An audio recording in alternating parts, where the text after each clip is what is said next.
until conference play. What are you hoping that your team continues to learn and experience in these next couple games before you get to that run? Well, I look at these games as opportunity games. I mean, to come out and really see exactly what you have and to grow and develop as a football team.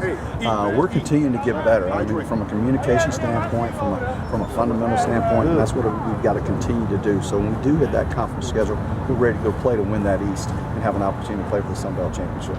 Now, last week you mentioned a really good quarterback at NC State. Now again with Memphis, another really good quarterback. What's the plan defensively to make this so? Well, it's got to start with a little bit better coverage in the secondary, not so much of a light coverage like we did.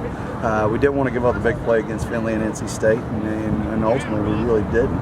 But we were catching, having a lot of underneath throws, and they were making minimal gains, but it was an easy catch and throw.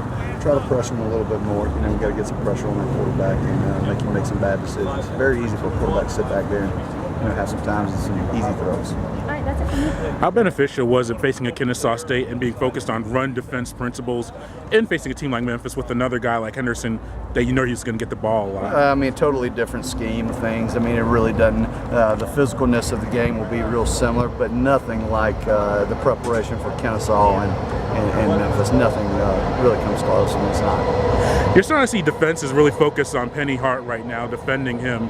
How important is it for Dan and just the rest of receivers and backs to make themselves available to spread the ball around? Because we know Penny is getting a lot of focus. Well, Penny's getting a lot of focus, but they're just playing defense. They're playing good defense on him, and we got some other receivers we can spread the ball around too.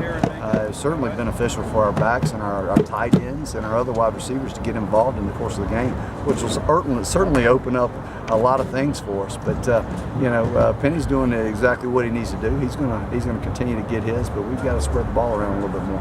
I know you mentioned during the conference call that these Thursday and Friday games don't really affect your preparations, but do you look at that in the beginning of the season, seeing we have 2 Thursdays, we have a Friday, 2 conference Thursdays? Do you look at that ahead of time and kind of cater your schedule? Because you're not playing a lot of Saturdays, at least this first kind of part of the year. Yeah, if you make a big deal out of it, it becomes a big deal. It's just like we're playing Friday night at 7 o'clock Eastern time. We could have very easily said, okay, we got to push everything up a day, and let's all hurry to get our game plan in, hurry to do this, hurry to that.